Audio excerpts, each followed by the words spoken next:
La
caméra, elle va pas s'appuyer à la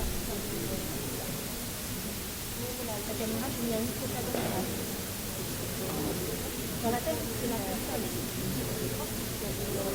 Oui, c'est le film. Un peu mieux. C'est un inspecteur sur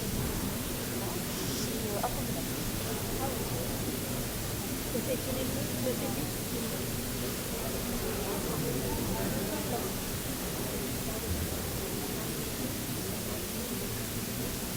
Ah, tu as le micro de la caméra. C'est pas mal.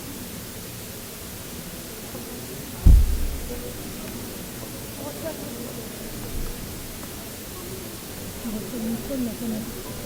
Tu reçois le micro de ma caméra, c'est ça? Hein? Tu peux.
L'Université de Lyon a le plaisir de soutenir pour la 12e année consécutive les Journées de l'économie. Cet événement à vocation pédagogique, organisé par la Fondation pour l'Université de Lyon, rend accessible à tous la discipline complexe mais pourtant essentielle pour comprendre de nombreux enjeux de société qu'est l'économie.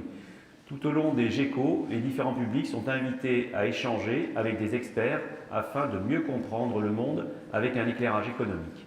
C'est cette démarche de transfert du savoir que soutient l'Université de Lyon, dont l'une des principales missions consiste à diffuser, partager et mettre en débat la production de connaissances autour de grands thèmes de société.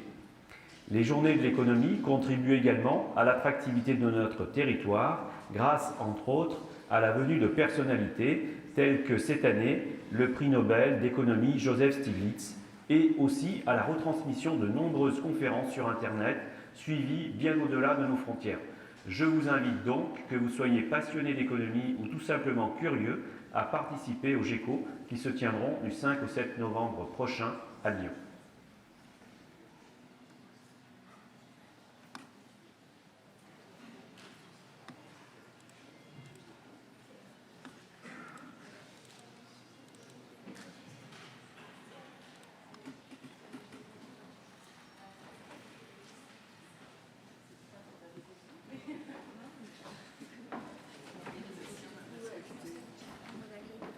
Oui, très rapide.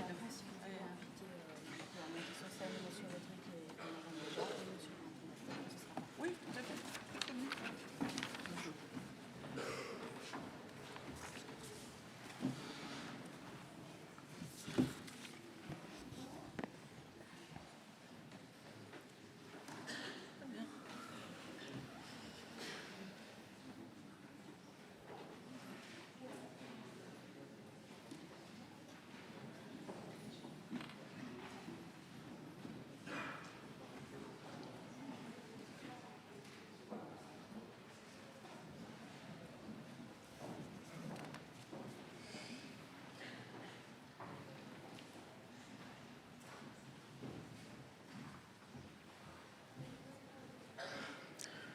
Bien, bonjour à toutes et tous, cher Dani Rodrik, chers collègues, chers étudiants et étudiantes, mesdames, messieurs, je vous souhaite la bienvenue à l'Université Lumière Lyon 2.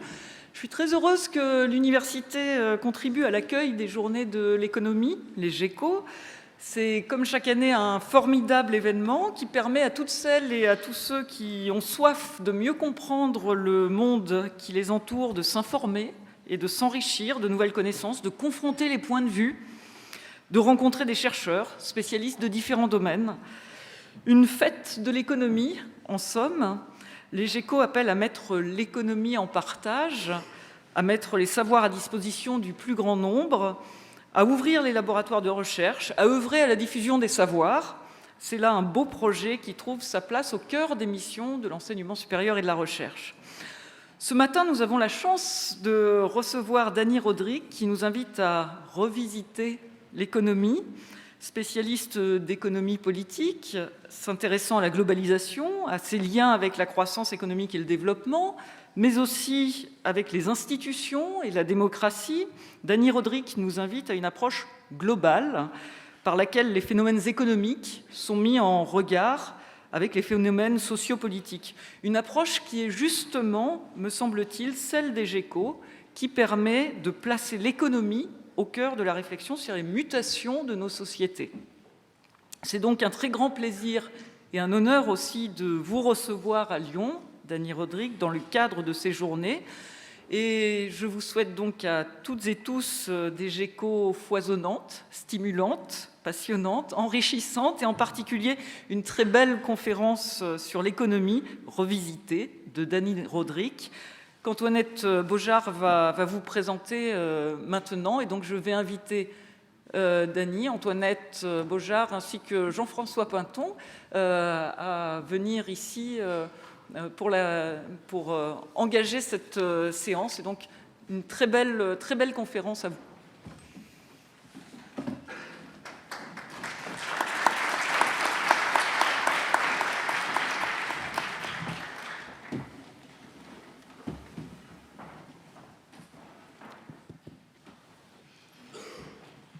So I have the greatest honor to welcome Professor Rodrik to Université de Lyon at the occasion of the GECO 2019. So Dani Rodrik is the Ford Foundation Professor of International Political Economy at Harvard's John F. Kennedy School of Government. He was before at the Institute of Advanced Study as the Albert Harshman Professor at the School of Social Science. He holds a PhD of Economics and a Master of Public Affairs from Princeton University, a Bachelor from Harvard College. He's a co-director of the Economics for Inclusive Prosperity Network and president-elect of the International Economic Association. He is affiliated with the NBOR and the Center of Economic Policy Research in London, among others research organizations. He is the recipient of numerous awards, including the inaugural Hirschman Prize for the Social Science Research Council. He was included in the Prospect magazine's World Top 50 Thinkers list in 2019, among others. And last but not least, very soon today, he shall be given a doctorat honoris causa from Université de Lyon. Indeed, from a bibliometric point of view, Professor Rodrik has written, to my knowledge, 23 books, 164 articles, and a considerable number of blog and newspaper contributions. He had many different co-authors. His articles were published in American Economic Review, Quarterly Journal of Economics, Journal of Political Economy, Economic Journal, Journal of Economic Growth, International Economics, Development Economics, and others. Very impressive journal. Mais quand on aime, on ne compte pas. As we say in France, there is more than just numbers, and there is more than an uncontroversially impressive list of great journals to assess the value of Dani Rodrik's contributions to economics, and to tell our pride to host him here for this very special occasion. He is part of what we call now the New Economists. So what's a New Economist? The journalist Jared Bernstein in Vox recently wrote, "A generation of economists help us into this mess. Now a new generation can get us out." So that's the New Economist. Well, economists have been criticized for their belief that individuals are rational and selfish, although we now know, especially here in Lyon, that this is not the case. Neither are good assumptions to think about policy. Economics have been criticized because they were pretending to be value neutral, although we know here in Lyon and Saint-Étienne that values are important and should be taken seriously. Economists are criticized for good reason because they propose theories and models with no awareness of contexts, although we now use and consider numerous econometric results to describe, to understand specificities and local determinants. They're criticized because they seem to defend a unified, apparent consensus against tax, against governments, against policy, and in favor of free trade. Although there is now a new generation of economists who focus on distribution issues, alternative visions of monetary policies, fiscal policies, budget constraints, poor agents, they are concerned with children, they are concerned with nutrition, housing issues, income, education, or the design of safety nets for those who are particularly vulnerable to trade. And Dani Rodrik was indeed part of the list of these new saviors. Thank you. Some colleagues of Dani Rodrik make fun of his so-called revolutionary inclination.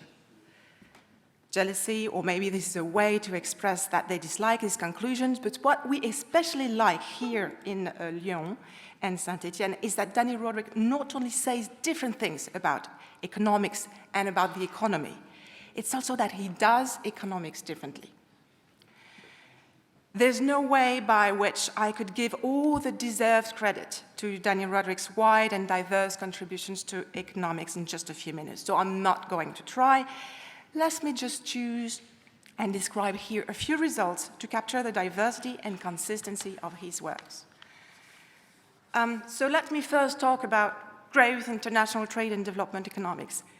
Usual questions in international economics concern volumes of exchange, specialization of countries, what they produce, how they specialize, whether specializations per se induce a higher growth.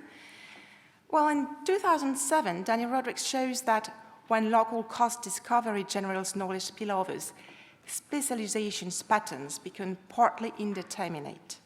Yet, the mix of goods that a country produces may have important implications for economic growth. China finally exported more sophisticated products than what would be normally expected from a country at this income level. And notice this was helped by many specific government policies. This is what has been an important determinant of China's rapid growth. And what matters for China's future growth is not the volume of exports, but whether China will continue to latch on to higher income products over time.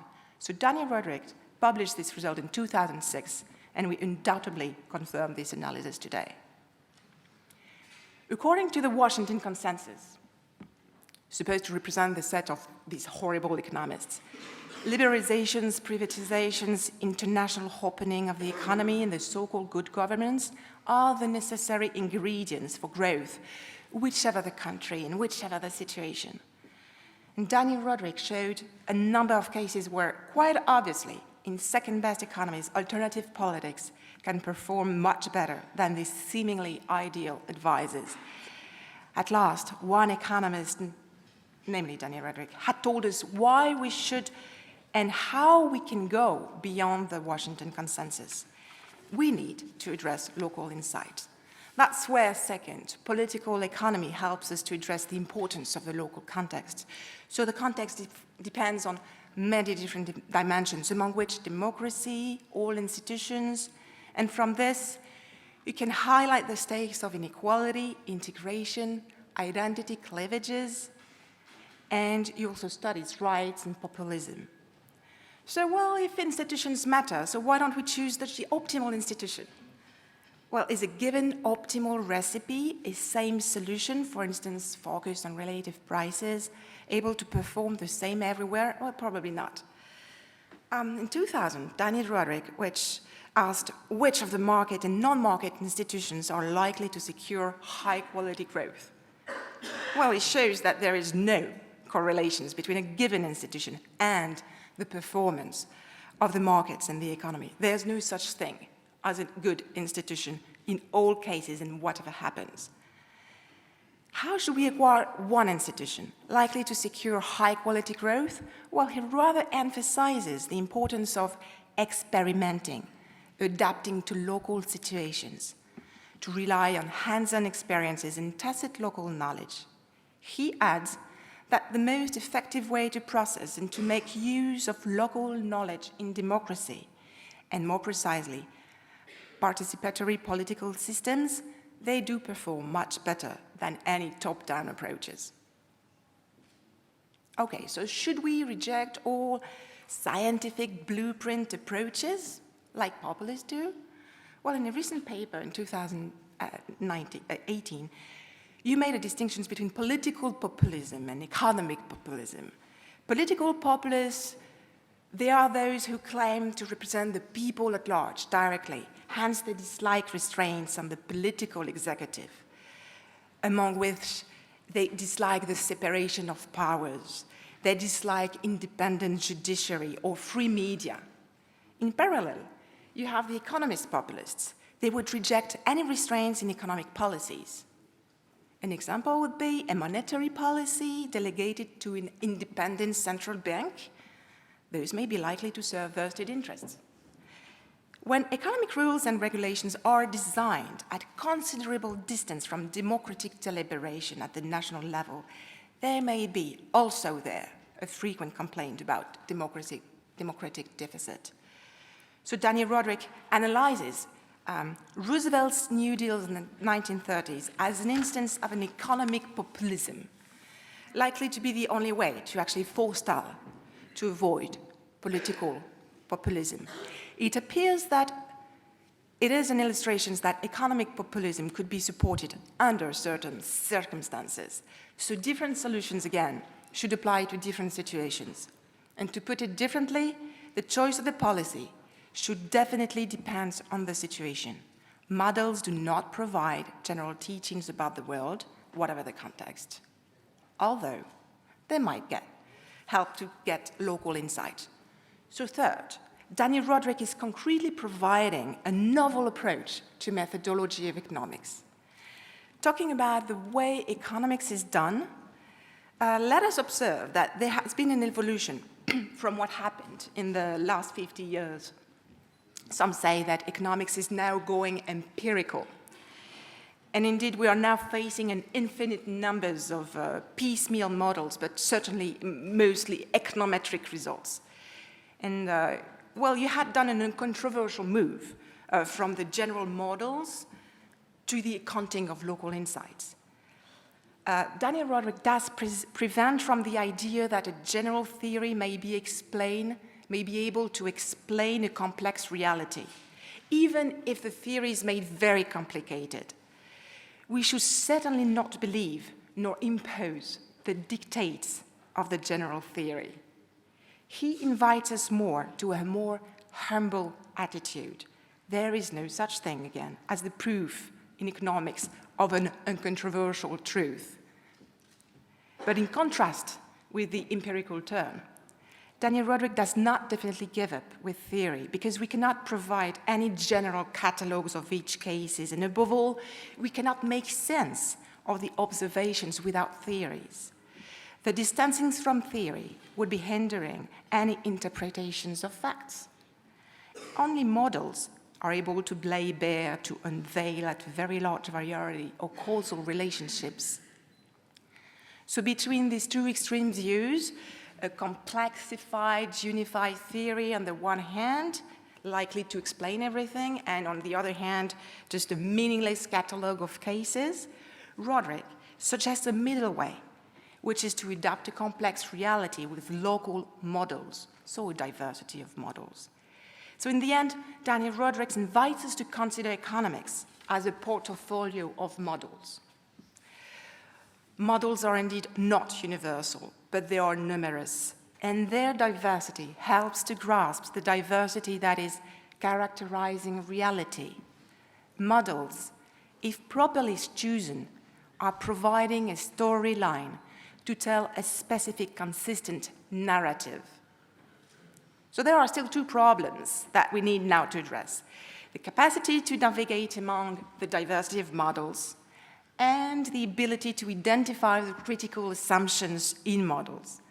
But anyways, sound observations and models all together can be applied to tell a consistent, plausible, and convincing story about the world. So as a conclusion, I'd like to add that Professor Rodrik's academic work, because of its depth, rigor, and also its reflexivity that we do appreciate to hear, has been able to feed the public debates for decades now, and concerning the most important issues of the world economy. For that, we want to thank you.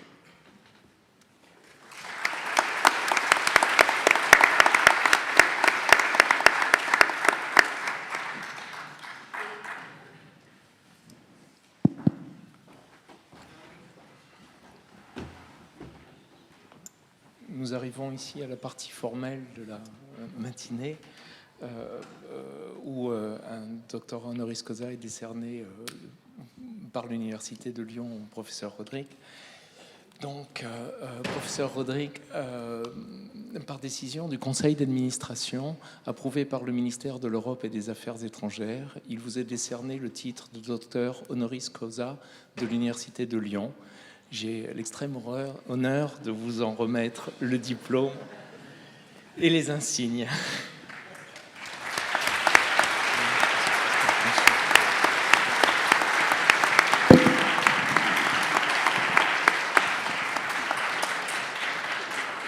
Puis de vous tendre le micro pour quelques mots. Thank you. This is a fantastic honor. I want to thank University Lyon for conferring on me this honorary degree. I want to thank Journée d'Économie here, this wonderful festival of economics you're all participating in. I want to extend my great thanks to Antoinette for these very, very kind words. I feel a little bit like a student who turned in a very rough draft of an essay to his teacher, and then the teacher works on it for a week, comes back and puts it together in a way that it all makes sense, and it's perfectly integrated and coherent and infinitely better than what the student actually did. So I will have to have a copy of your of your comments because I think I may use it in the future. As Antoinette mentioned, I do think that economics is changing. There are new economists, and hopefully they will make a positive contribution to the kinds of changes that we need and the challenges of inclusion and sound and sensible and just economic and social orders that we need. Economists have not always played a positive role. I think we were complicit in some of the financial and market excesses of the last 10, 15 years.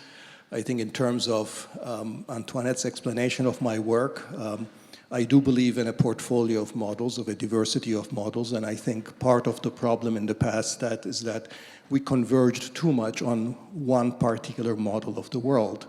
For example, in the context of the financial crisis, I think we put too much emphasis on frictionless, well-working financial markets that would not need regulation because self-regulation would do the job. That was just one model. There were many other models in the literature which suggested that various market imperfections, information problems, incentive problems would make financial markets go haywire. We did not pay enough attention to those models before the crisis. So as I always say, when economists agree, when they seem to be in consensus, that's the time to be really afraid. I think economists would be doing much greater public service if they expressed with due humility the full variety of models that they have about the way that the world works and expressed their uncertainty about which one of those models apply. That doesn't mean that anything goes. Models are just like maps. There are different maps for different kinds of journeys we want to take. If you're driving from one city to another, you want a highway map. If you're simply taking the subway, you want a metro map. If you're traveling on a bike, you want a bike map. If you're walking, you want a map of the footpaths. These maps all look very different. And if you took the subway map when you were going to travel from one city to another, it wouldn't do you a lot of good. So we have to exercise a lot of judgment in practice about which one of these maps we do get. And there's always uncertainty about which one of these maps is the one that we will actually need. So ultimately, these are decisions that will have to be made by politicians when it comes to public policies. But economists and their models, I think, can contribute a lot by providing these mental maps, these frameworks, and also being clear about the circumstances under which one map would be useful and another one would be less useful. So I do think that there is a new breed of economists who are doing this job a little bit better. I hope we will contribute to the solutions. Economists on the whole are a very odd breed. We bring you a crisis and then we reappear in front of you again to bring you solutions to the crisis. I hope this time we will do a lot more of the latter and a lot less of the former. Thank you again for this great honor. It's a real privilege.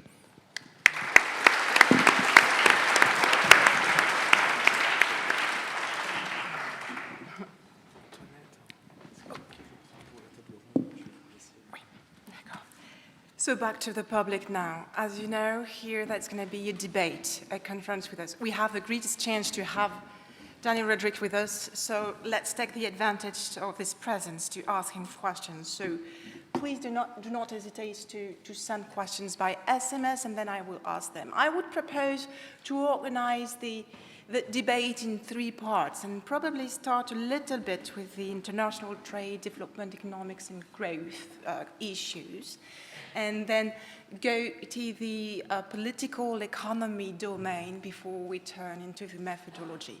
So you ask your questions whenever, and they come here, as you know, so you have the number here. And just to tell you, I don't know why we don't have a translation. I thought we would. Okay, so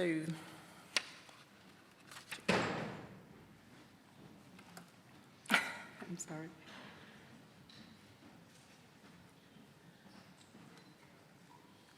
Hold on.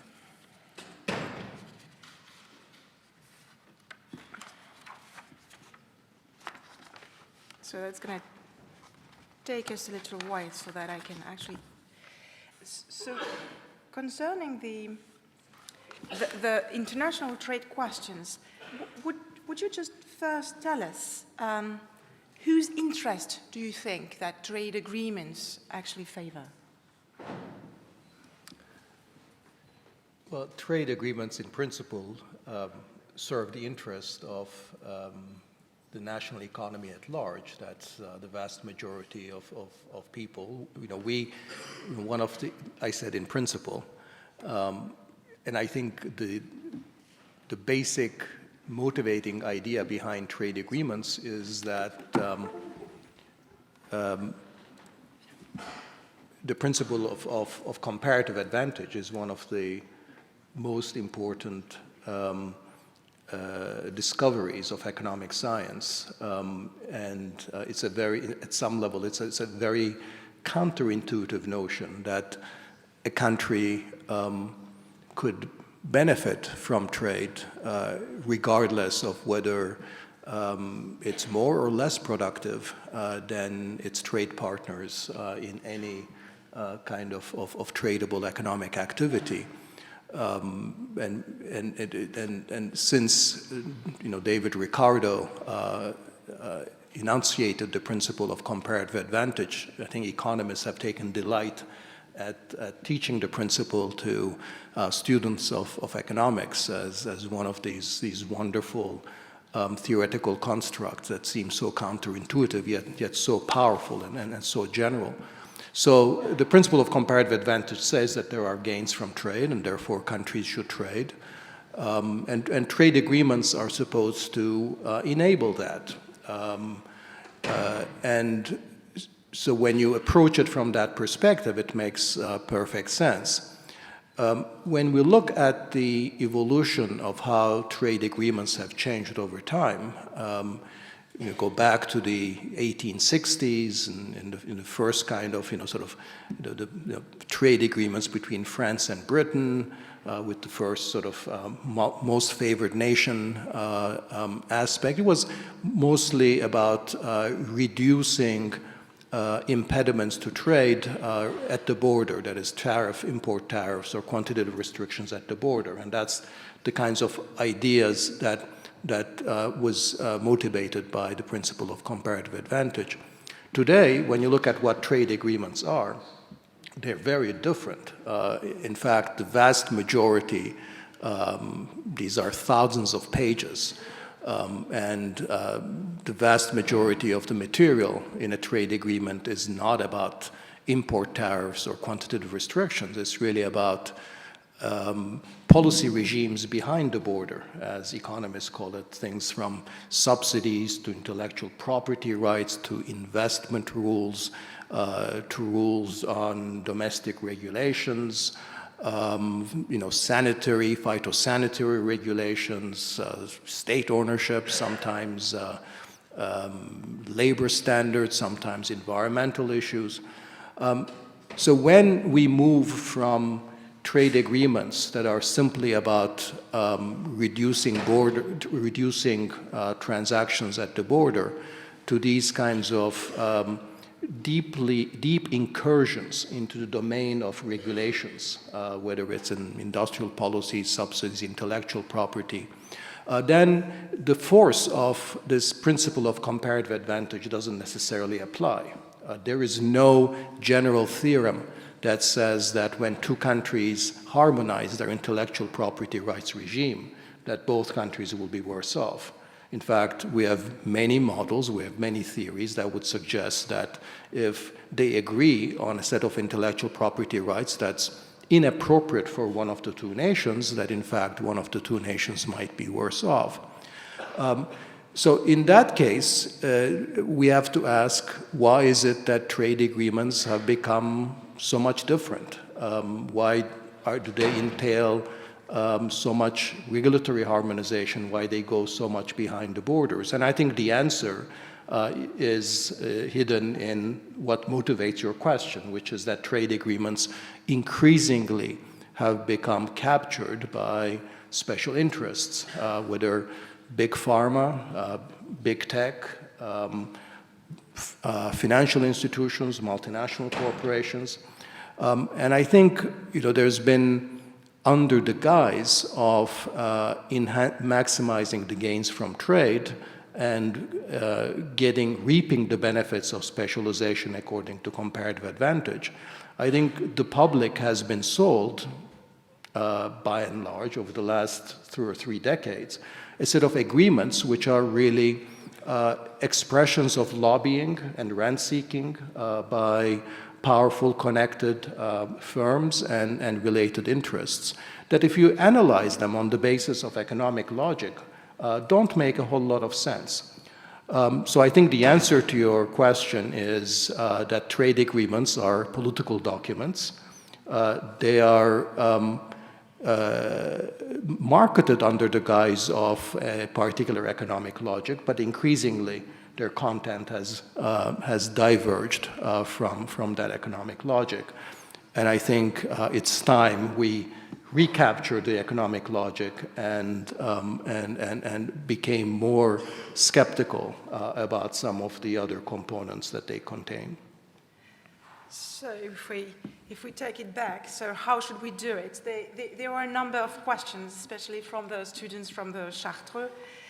Is protectionism really a solution, or would that be a danger? And some other questions concern regionalizations. Is that dangerous? Or mutualism, is that the solution? And more generally, at the end, how can we do? How should the World Trade Organization be performed if you want to go beyond these problems of vested interests? Okay, you have the whole day, right? No, you have 5 minutes. Thank you. No, those are great questions, and I don't mean to be dismissive. I'll just suggest some general principles. I mean, one issue is that we need to be pragmatic and not ideological, and terms like protection, free trade, multilateralism, we need to separate their substantive analytical core from the ideological overlay. And so the question, for example, with respect to protectionism is not to instinctively dismiss it as an outmoded notion, but to always ask the question, when you're talking about protection, what is it that you're actually trying to protect, and at what cost? Now, that's a kind of question that economists are well equipped to try to handle, and there will be some circumstances under which protectionism protects something that's valuable at a relatively little cost, and sometimes the answer is the opposite. So I think we need to approach these things pragmatically. Many countries today that have gotten rich or are getting rich very rapidly, like China, have benefited from a combination of selective protectionism with promotion of new industries, a range of industrial policies that have enabled and stimulated economic diversification. A range of many other countries tried doing the same, but actually have failed. And here we come again to one of the points that Antoinette made in her introductory remarks about the importance of local context, the contingency of how policies work in different contexts. So again, the answer is the need for pragmatism and understanding how these different policies would work in a local context. With regard to the global trade regime in general and multilateralism, I would say that multilateralism is indeed a very valuable principle because it ensures that rules are not abused by the bigger, larger, more powerful countries. I think that's the greatest appeal of multilateralism, that if you like the most favored nation principle, that if two countries negotiate a trade agreement between the two of them, that whatever lowering of trade barriers they agree would apply also to third nations. So they cannot engage in a process that disproportionately benefit themselves but may harm third nations or the rest of the world. So this notion of non-discrimination, multilateralism, I think is extremely important. So it's a bedrock notion of the international order. I'll just say one more thing, which is, I think, is sort of the biggest guiding light, if you will, that should shape the way that we look at the international trading order. There's always a fundamental trade-off at the heart of a global trading regime, or in fact, global economic regime. And the trade-off is the following. On the one hand, you want to increase the gains from trade, because as long as countries have comparative advantage, which is almost always, there are gains from trade. And increasing the gains from trade requires reducing the barriers to trade. So that's the first objective, and that's the objective which traditionally trade agreements have served. The other objective is the following, which is that different countries have different sets of institutions. They have different policies because their historical trajectories are different, because their preferences are different, because they have different values, and because they want to achieve different ends.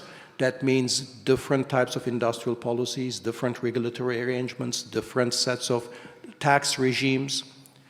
Now, the principle, the objective of maximizing the gains from trade, which would require removing all transactions costs associated with international economic exchange, is incompatible with the principle of maintaining institutional diversity across countries. You cannot have countries with different tax regimes, different regulatory regimes, different intellectual property rights, and minimize transactions cost at the same time. I think what we need to do is have an international trade regime that understands that those are two contending values that are equally important, institutional diversity and the gains from trade, that we should not maximize one at the expense of the other.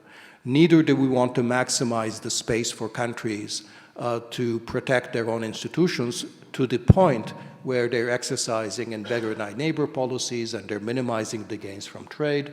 Neither should we maximize the objective of gains from trade to the point where we have limited the scope for institutional diversity, therefore enabling nation states to design institutional arrangements that are more consistent with their needs and their preferences.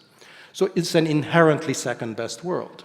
And once we understand that this is an inherently second-best world, that we need to have a trade-off between these two objectives, then I think we'll be on a better trajectory for designing the rules of the international economic system, where we design international trade rules not to maximize market access, not to maximize or minimize the barriers to trade, but to essentially provide a kind of traffic rules, a sort of providing the interface among these different institutional landscapes in a way that minimizes the adverse spillovers, but also keeps a substantial part of the gains from trade in play. So I think that should be our primary goal for the international economic regime. And from that perspective, I think where the international economic trade regime has failed in the last 30 years, or maybe since the formation of the World Trade Organization and new style trade agreements we've had since the 1990s, is that it has pushed too far in the direction of minimizing transaction costs across jurisdictions, has not thought hard enough about how to protect institutional diversity. Before we turn to really political economy, I need to say that there is a number of questions about China, and people want to hear you about China. They like to know what we should think about the war between United States and China, or what should be a good trade agreement with Europe and China. And some people, and that's a nice transition for the next step, would be, is it sustainable to imagine that growth in China without an actual democracy there? I think China is challenging a lot of our received ideas. I think if China had listened back in 1978, if he had listened to what came to be known as the Washington Consensus, or if China had followed policies that became enshrined later in the World Trade Organization, I don't think China would have been able to grow nearly as rapidly as it has. So China is an interesting case of combining very orthodox notions of turning towards markets, turning towards exports, with very unorthodox or heterodox ideas about what kind of institutional designs are best to achieve that. And I think the way I explain China is to say that it's not that they violated first-order principles of economics. It's just that they married those first-order principles of economics, such as the importance of incentives, to their local political and institutional reality. That is, that through the kinds of reforms that they pursued, though specific policies and heterodox institutions they developed were much better suited to implementing these first-order principles of economics than what Western economists would have recommended to them based on some very textbook notions of what works, regardless of context. So I think the lesson is I think very much in line with what I was saying earlier, is the need to open up space for institutional diversity so that countries can design their own policies and institutional arrangements in ways that work best for them. Having said that, of course, the problems with China are much larger than problems of just economic difference and lack of economic convergence. There are deep problems of human rights, and there's also, of course, a problem of the scope of geopolitical competition and the potential of military conflict with the United States.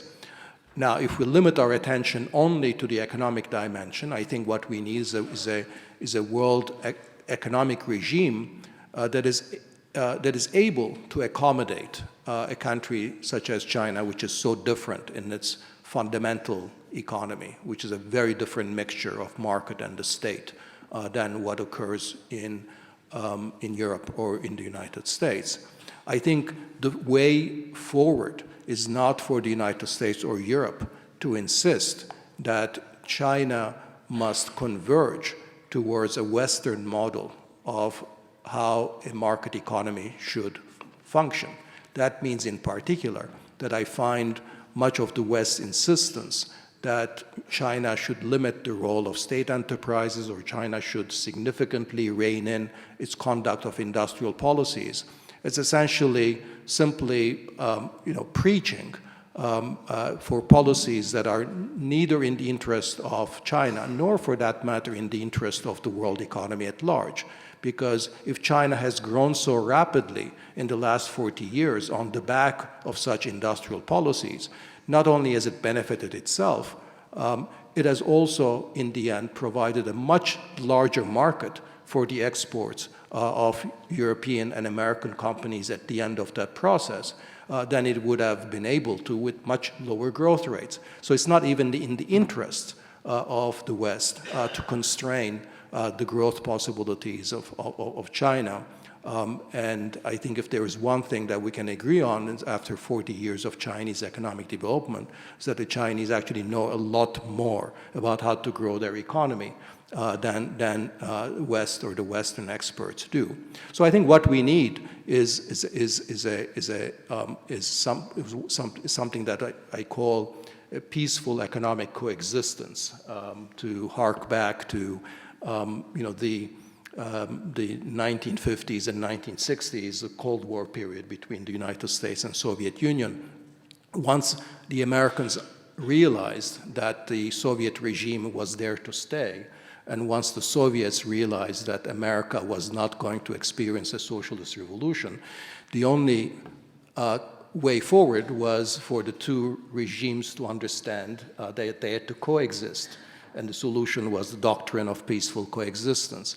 I think now between the US or the West and China, we need something similar, a doctrine of peaceful economic coexistence, the understanding that these regimes, economic regimes, are very different, they're not going to converge, and we need a set of rules that recognizes that difference, and neither does it proceed on the basis of economic convergence, nor does it seek a deep economic decoupling, which would be damaging to the economies of both countries.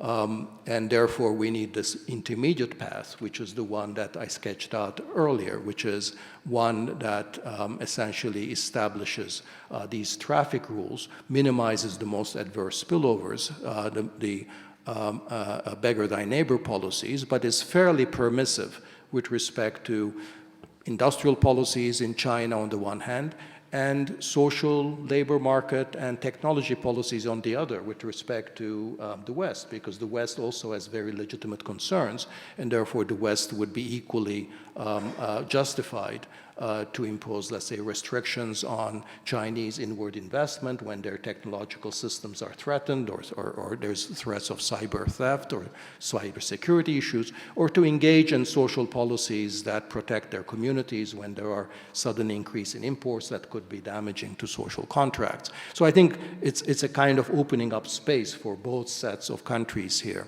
that will ultimately and somewhat paradoxically provide,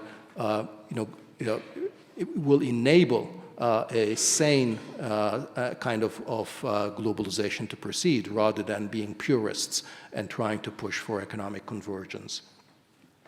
Thank you. On the basis of the different texts that I'm receiving, I should be happy to say that climate change is a very important concern. Many questions actually concern the global warming or global change.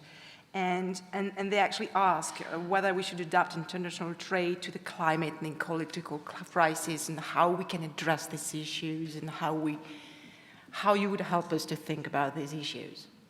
I think climate change is clearly the defining issue of our time, and it's infinitely more important than anything else in the international economy right now. So I think,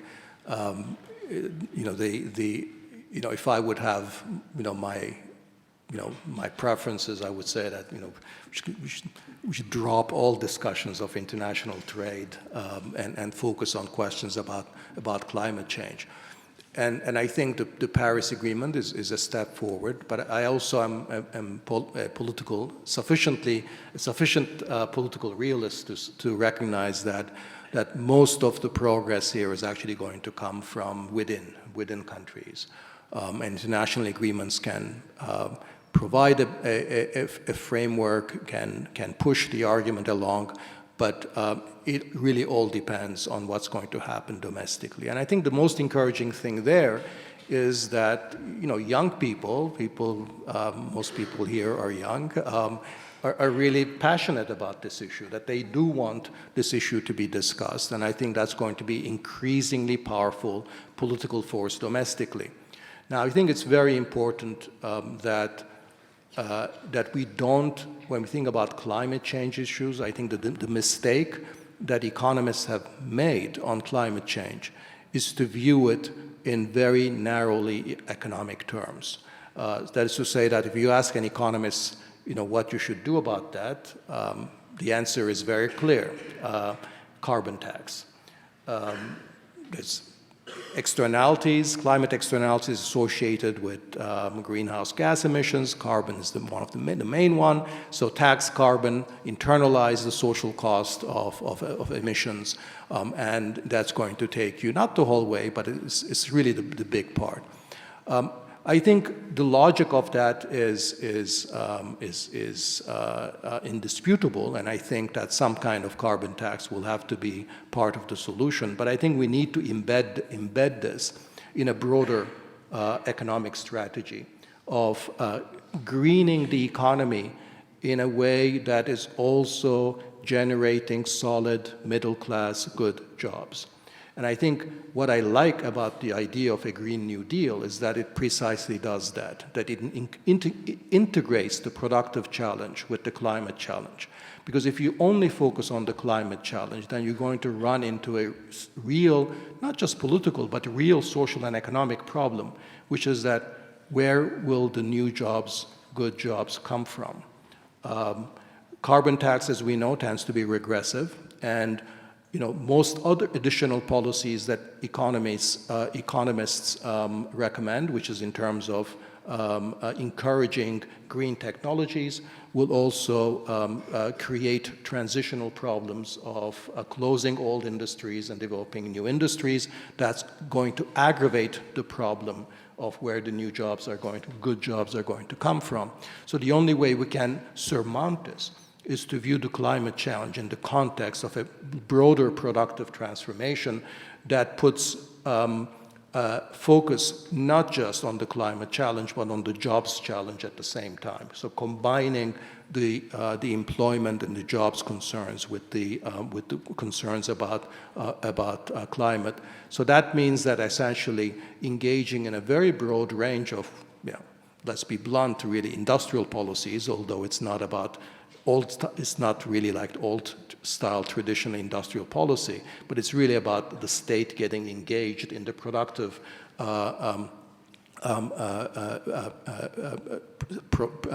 process that is simultaneously encouraging the generation of good jobs in clean industries. And that's a big challenge, but unless we integrate the productive employment challenge with the climate challenge, I think we will both be missing an opportunity, but also, I think, making it politically much more difficult to undertake to sell the required climate policies. Yes, indeed. Inequality is linked with the usual solutions that we have with the climate change. And inequality is also an important question that has been asked around. Asking about the increasing internal inequality within the development economies, but also wondering about the inequalities between the economies, the within and between economies. So how can we address these questions of inequality? And another question has been concerned about how immigration is actually tackling or transforming this view of inner and out inequalities. I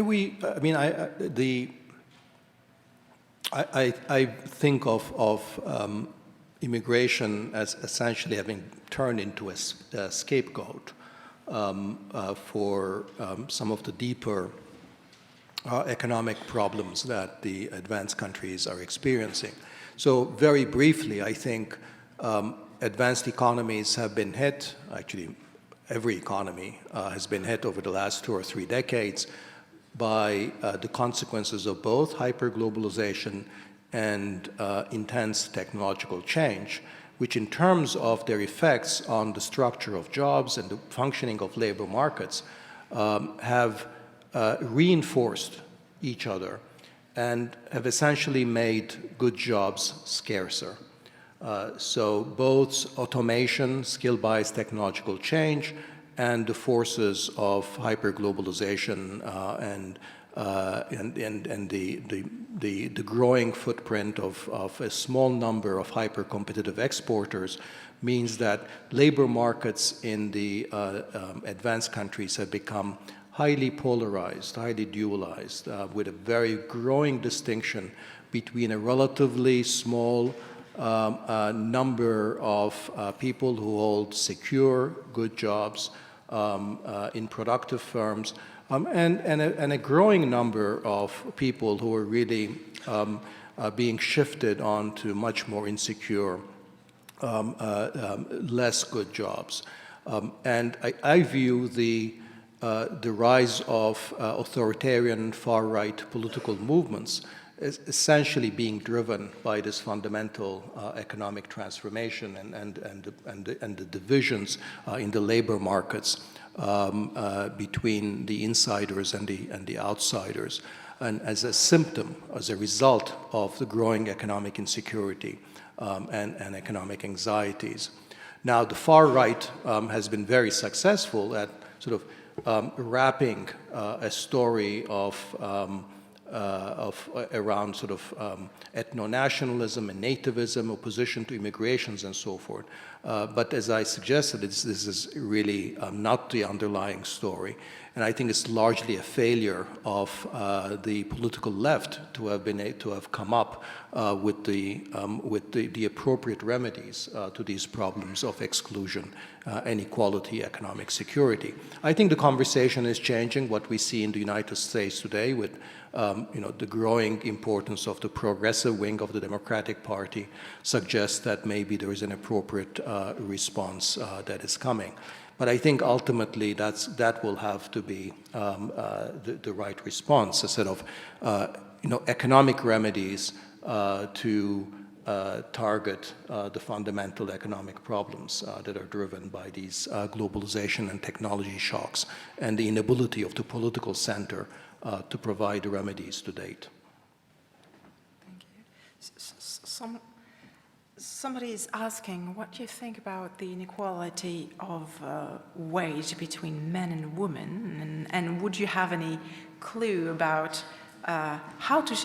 is economics providing a clue to share wealth, or should we find it everywhere else, or somewhere else? I think economists can be a partners, and I mean on the income disparities, earning disparities between men and women, there's actually a lot of good news there, because if you look at inequality in most advanced countries in the last 20, 30 years, you don't get many good news.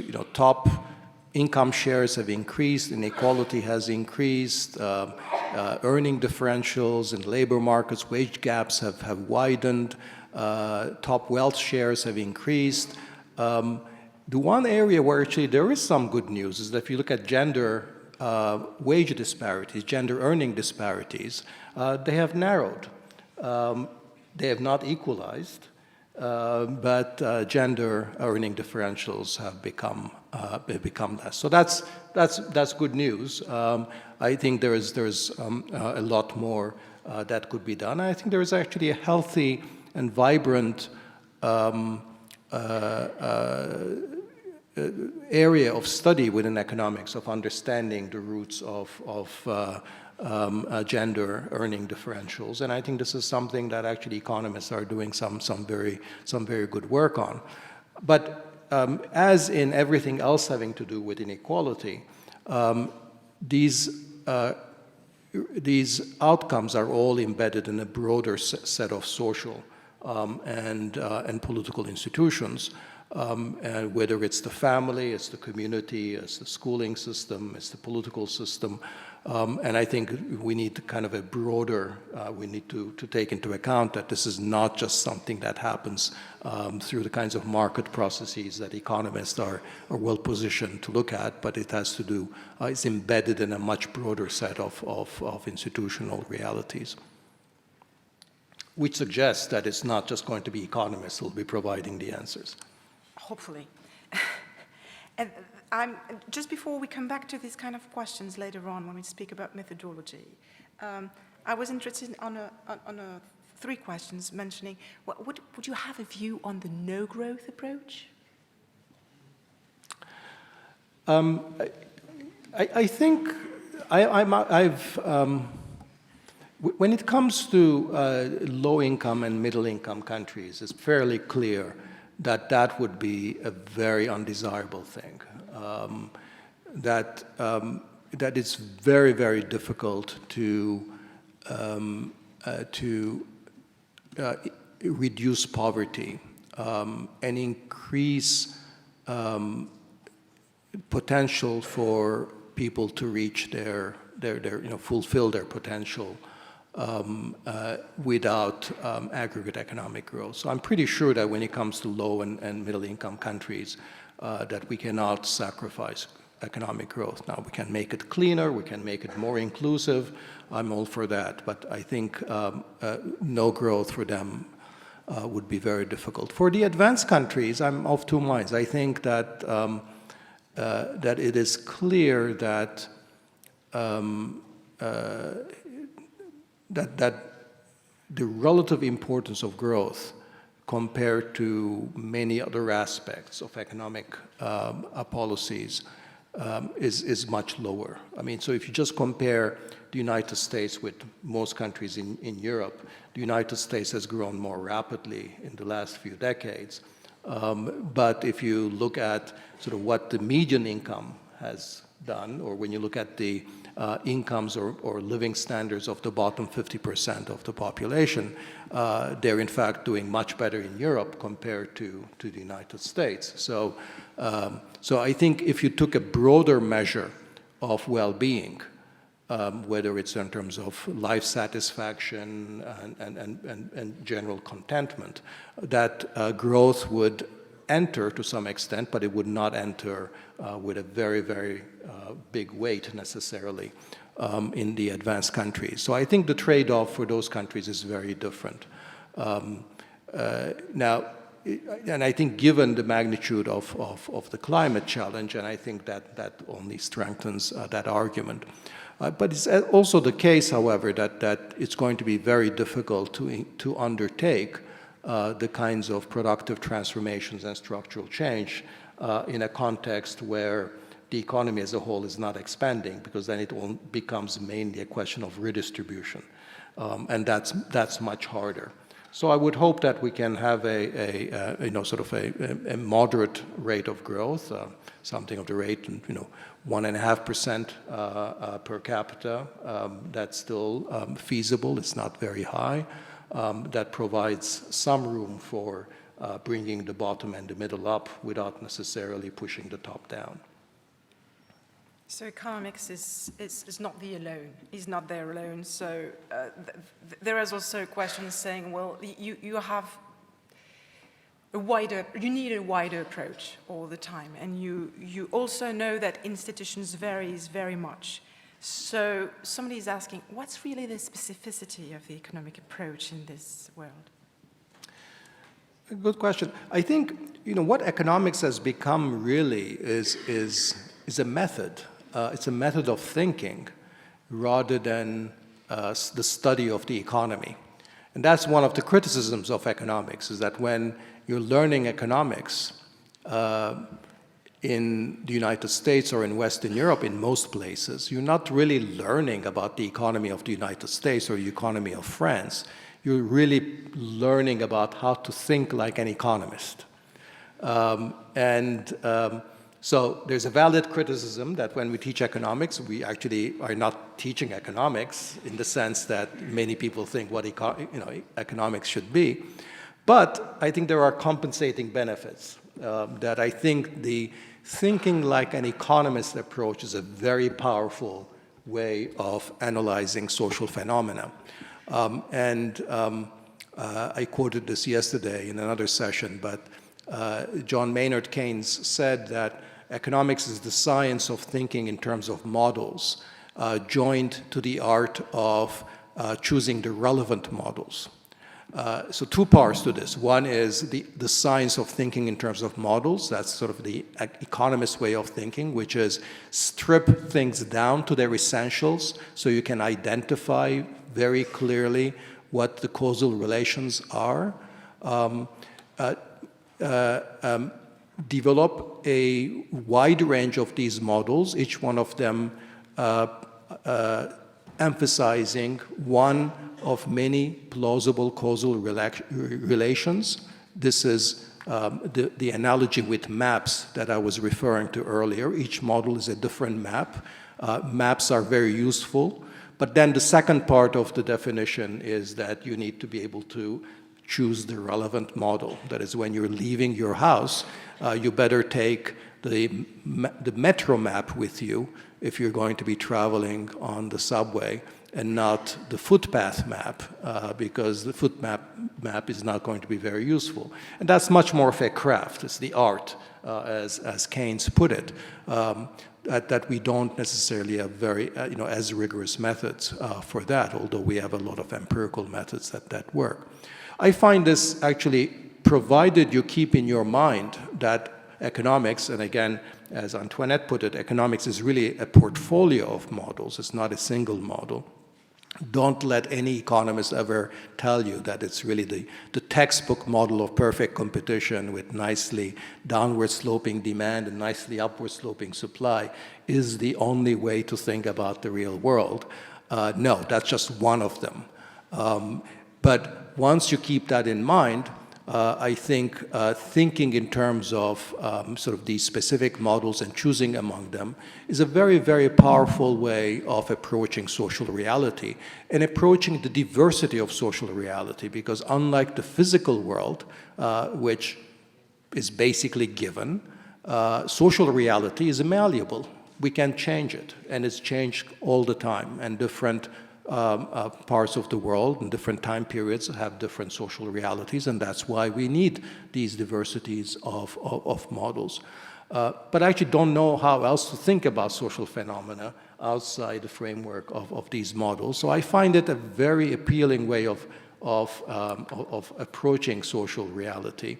And I think that's sort of what's distinctive about economics is this, this particular way of rigor that's connected with sort of these maps or these models. Thank you. So still in the same, we're going to talk about Africa in a minute, but just to go on with the questions of or that methodology, somebody asked, I asked it like he did, what's the advantages of mathematical rigor over qualitative ones if there's no generality and if we cannot trust them anyways? Well, I like to say that economists use math not because they're smart, but because they're not smart enough. So the point about using math in economics is to ensure that the conclusions follow logically from the premises. And that's the sense in which math is used, is to clarify the argument, is to make sure that we're not making mistakes. It's not because, we're particularly smart. So when you look at it in this way, so it's not the question, is math no math? It's, if you can be pretty sure that by laying at an argument that you're very clear and all the, the T's have been crossed and the I's have been dotted, then you don't need to use math.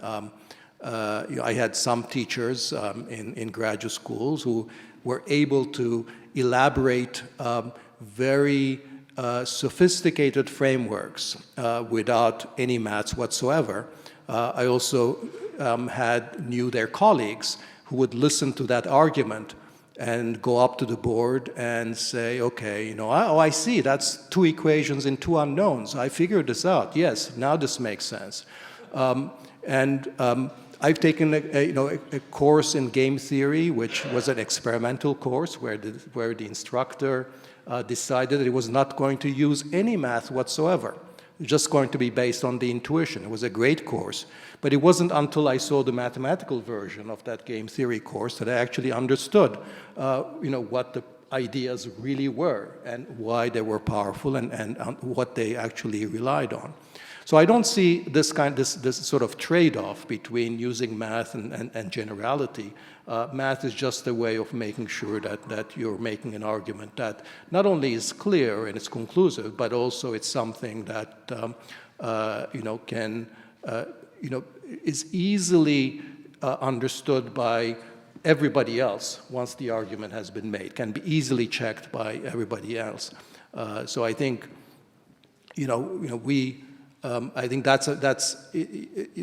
there are endless debates today still about, for example, what did John Maynard Keynes mean? And I think many of those debates would not have existed if, I think if Keynes had been, had stated many of his models in much more explicitly mathematical terms, and it would be much less clear what exactly he meant. And I think that's important. It's not, again, sort of asserting superiority or asserting particular kind of intelligence. It's just being clear about what the nature of the argument is. I'm not saying that you need math for every type of argumentation, but I think the fact that math comes with is often associated with the use of economic models is precisely because economic models try to be extremely clear about what the mechanics of causation are and how the conclusions are being driven by the premises and how relaxing those premises might actually, or the critical ones of those premises might change the conclusions. And I think that's I think, important part of thinking in scientific terms, which is that even when your opponent doesn't agree with you, your opponent knows exactly why he or she doesn't agree with you, and that's what math allows. So math is a way to share understanding and probably to make transparent the different arguments. So is that reasons why we should trust economists? Somebody said, well, by public choice, we know we should not trust politicians. So why should we trust economists and their models? Oh, I don't think you should trust, economists. You should evaluate their arguments, I think, and see which ones, make sense. Again, I go back to my definition, which is that economists make arguments based on certain premises. And sometimes those premises might be empirically verified, but we're always having to decide in real time. So it's not very easy to verify in real time whether those premises are valid or not. So there's going to have to be a lot of judgment.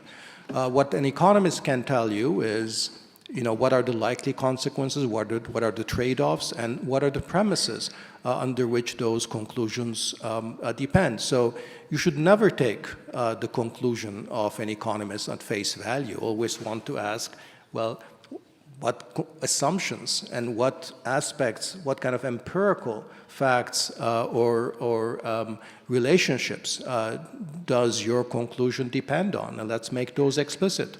And when economists differ, as they should, as I said at the outset, beware economists who agree. Consensus among economists is not a good thing in general. Okay, I can think of a few areas where I think there should legitimately be consensus, but regarding sort of policies, regarding public, policies, when economists, when they agree too much, is probably a good thing because I think there's probably overconvergence.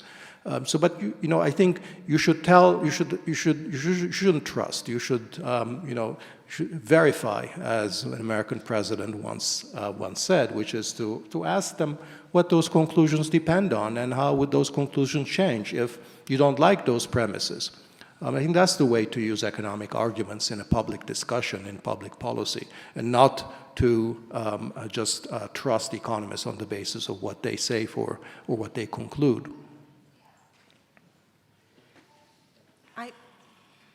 I didn't want to finish up just with looking at each other's economists' way of working, but going back to what's more important, the people around. And there have been several questions concerning the African continent and wondering about African development, what happens with it, and what is the issue that they have and how they could escape this trap.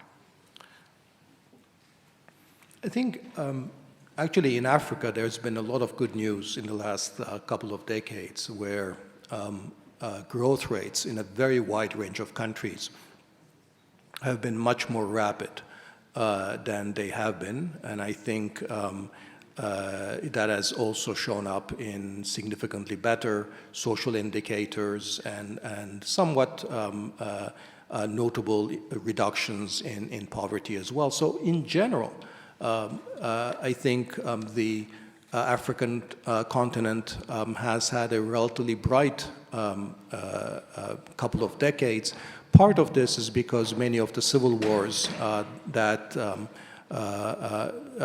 ranged across Africa came to an end.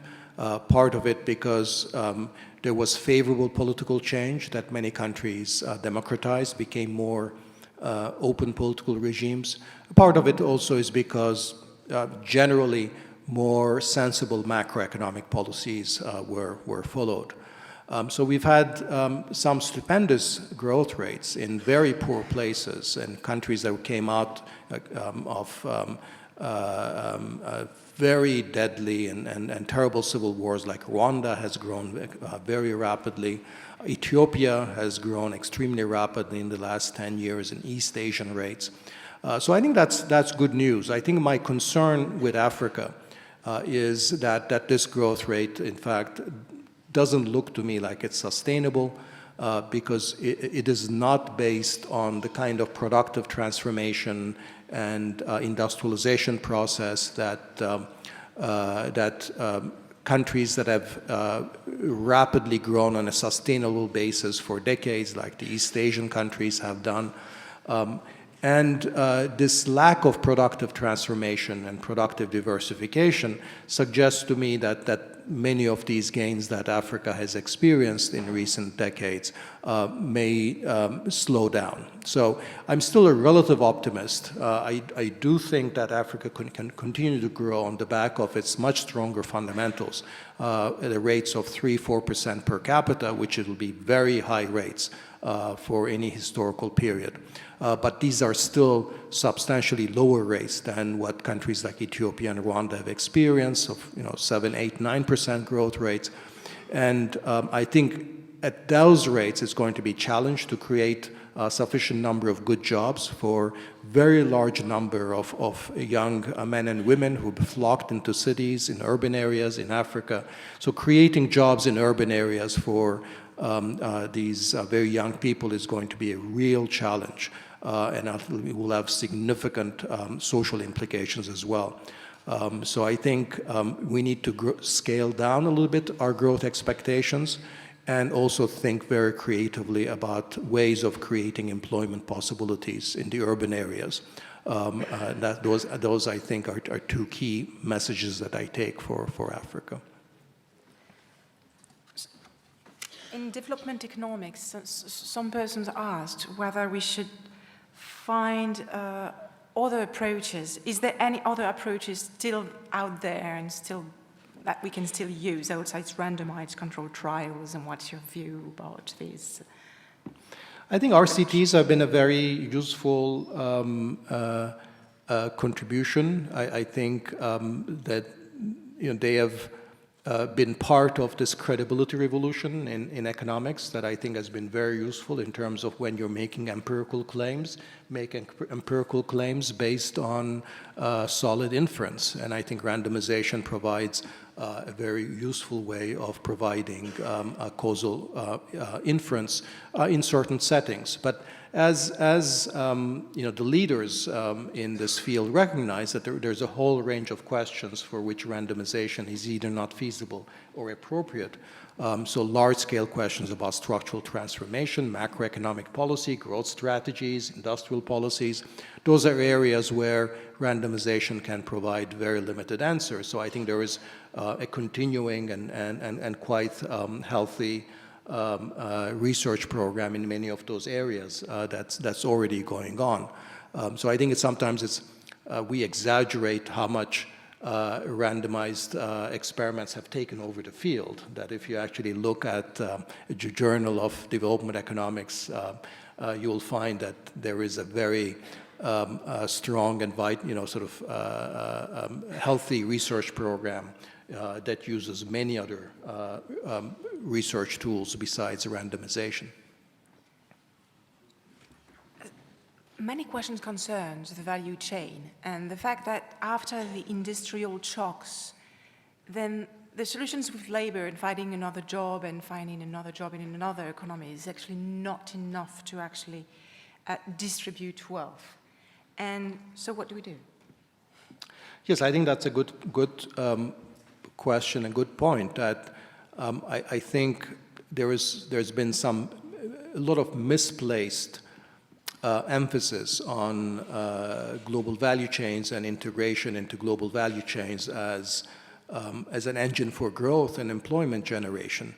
No country has done more than Mexico to integrate itself into North American supply chains through NAFTA. And the results have been very good in the northern part of the country for those firms that were able to integrate themselves into North American supply chains. But if you look at Mexico as a country as a whole, it has done very, very poorly.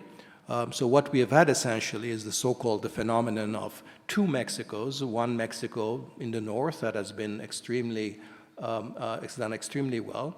But this northern part of the economy has not managed to grow and absorb the rest of the economy into it.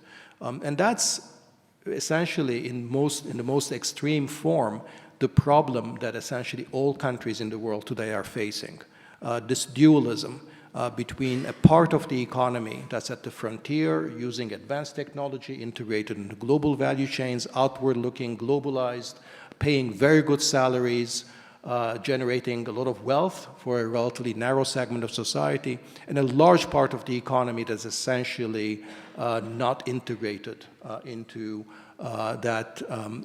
those most advanced parts of the economy. So we have the paradox that global economic integration has produced domestic economic disintegration. And so I think the employment problem is a reflection of this, that employment is not growing sufficiently rapidly in this most advanced parts of the economy. So when I was talking earlier about the Green New Deal, when I was talking earlier about productive integration and the kinds of industrial policies that are needed, I was referring to policies that are going to work with the most advanced parts of the economy, these firms, these productive firms, to get them to invest in their communities, invest in their suppliers, invest in the local workforce, to get them to essentially integrate backwards into their domestic economy. Many large firms are already aware that they need to do this because they understand that they need to function in economies and societies and polities that are healthy. And you don't get healthy societies and polities that are so deeply divided. So you already see a lot of corporate social responsibility kinds of actions and investing in local communities. But that will have to be, I think we need to sort of be led to a much greater extent by public action, and also it will have to go much beyond simply corporate social responsibility as public relations. I think so we need to expand our repertory of mechanisms of intervention and governments working with these firms in a collaborative, iterative way to learn what are the constraints, what is it that these firms are not integrating backwards, what stands in the way of increasing employment. And that's a kind of an ongoing process that I think the governments and states, both at the national, subnational level, will have to be engaged in a much more way. I don't see any other way that we're going to be dealing with this problem, but experimenting along that direction. Okay, we need to have a plurality of models and to experiment new solutions, and we're going to have that thanks to new economists, and we thank you for being one. Many thanks. Thank you.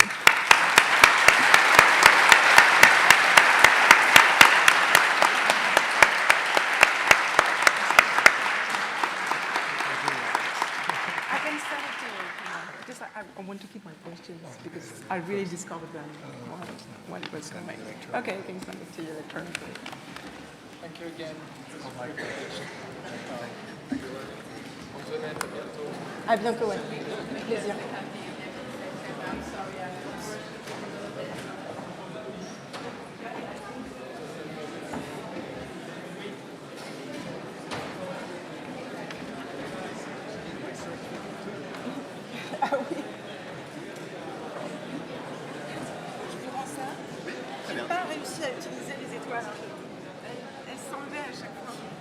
fait, je crois que c'est un défaut d'application. Quand on appuie sur l'étoile, il ne la passe pas en jaune ici tout de suite.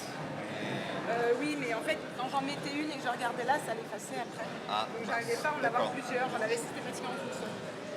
Ok, je vais essayer de Ouais, moi ça va. faire ça. C'est fait. Hein. Merci.